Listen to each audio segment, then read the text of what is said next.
What is going on, you guys? My name is Curtis with the Seoul Dojo gaming channel, and this is our first impressions review on Wuchang Fallen Feathers. Look, I'm a little bit late on this one. I know the game has been out, I think, for about a week and a half, 2 weeks, but I gotta talk about this one. I really like this game a lot. My experience with Souls-like games has been basically a lot. I've played just about every Souls game you can think of. I haven't finished a lot of them, but I played just about everyone, and I'm not good at them. I know I'm not good at them, and I think that's actually fine. But when it comes to Wuchang Fallen Feathers, I don't know what it is about the game. I think it's a little bit more simplistic. Now, what I mean by its simplicity is it's not simple in a way that I don't think any Soulsborne fan would get into the game. I think what I mean is it's super textbook, but it also has its own flavor, and I think that's a good way to go about the Soulsborne, Souls-like genre.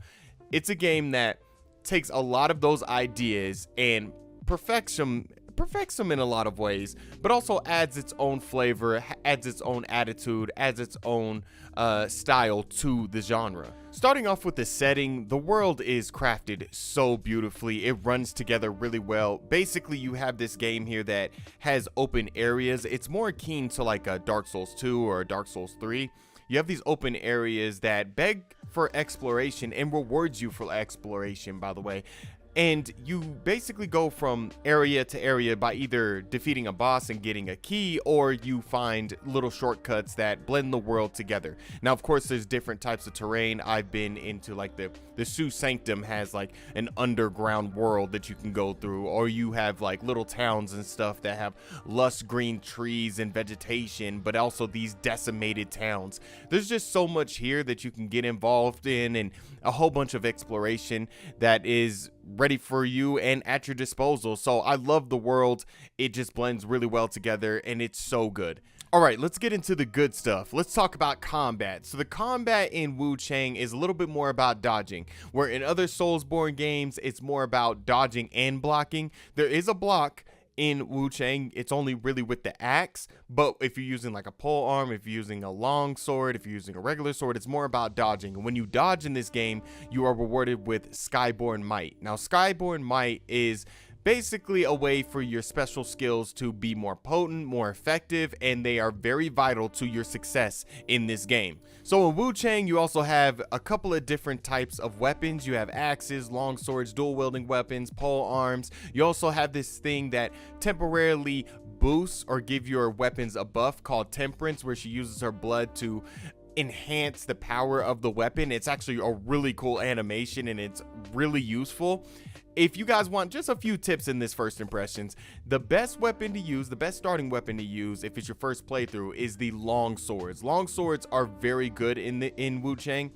I am currently using the long sword, and the best long sword is the lashing sword. Now, this one is basically a sword slash whip that if you use a temperance, it turns into like a flame whip, and it is really helpful. It is just full of destruction, and I love it. Now, when you choose the weapon of your choice, you have a skill tree that branches out very far. So you have a skill tree that kind of focuses more on, you know, magic, your endurance, your strength, things like that, that just mainly focus on that. And then you have a skill tree that does upgrade those things, but it's more focused around your selected weapon. So I mean, the skill tree here is a little bit more expansive than what you would see maybe in an Elden Ring. It is different than other Soulsborne games, and it's probably more keen to what you see in other RPGs now. It's still pretty good.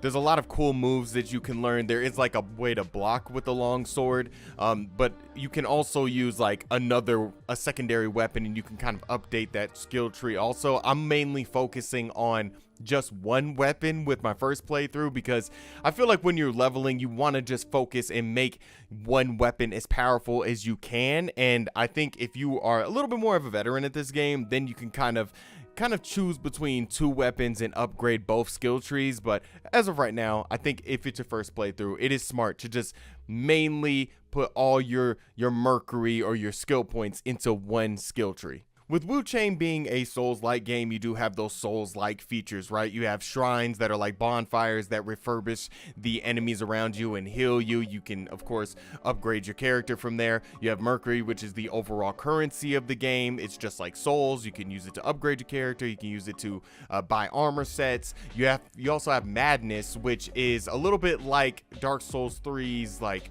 how you become ashen. I forgot what it's called exactly, but you know how like your player becomes hollow in Dark Souls 3.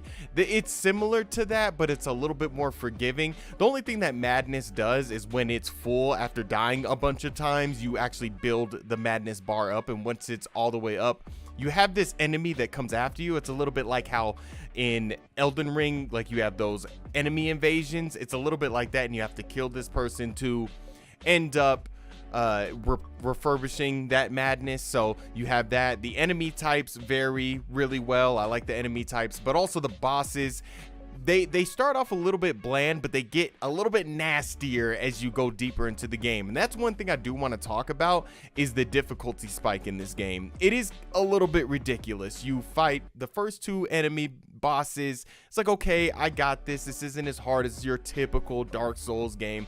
But then you run into the Centipede, and it is a massive difficulty spike. And I feel like this game, you are always constantly under leveled for some of the bosses, and it's a little bit ridiculous.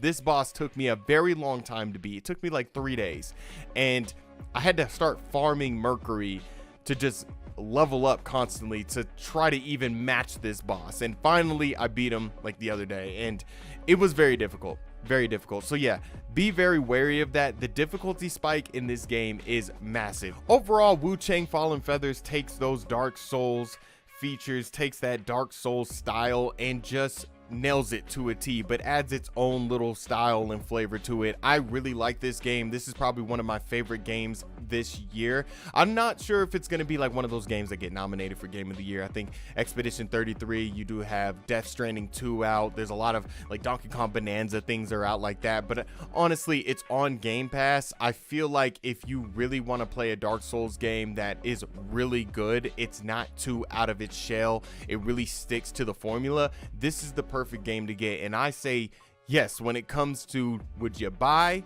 sell, or completely skip Wuchang Fallen Feathers, you should actually buy it or play it on Game Pass now. I think it's a really good game. I'm really enjoying it. I cannot wait to continue my adventure with Wuchang and go through this game and keep playing it. I think it's good. You guys should play it. All right, my name is Curtis with the Seoul Dojo Gaming Channel. You can follow me on X at Cali from the Dojo, and I'll check you guys later, all right? Peace.